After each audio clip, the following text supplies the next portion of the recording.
இனிய சொல்லால் இயேசுவை அடையாளப்படுத்துவோம்.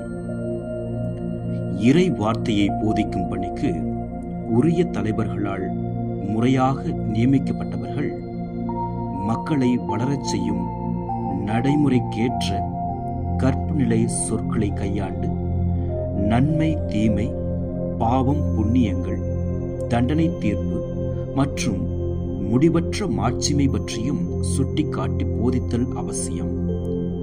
உங்கள் உரை சுருக்கமானதாக இருப்பதாக, ஏனெனில் இவ்வுலகில் வாழ்ந்தபோது ஆண்டவரின் போதனைகள் சுருக்கமானதாகவே இருந்தன.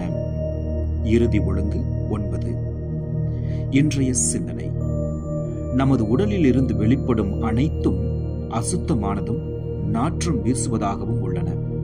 ஆனால் நமது வாயிலிருந்து வெளிப்படும் வார்த்தைகள் மட்டும் நல்லதாகவும் நறுமணம் வீசுவதாகவோ அல்லது துர்நாற்றம் வீசும் கெட்டதாகவோ அமையலாம்.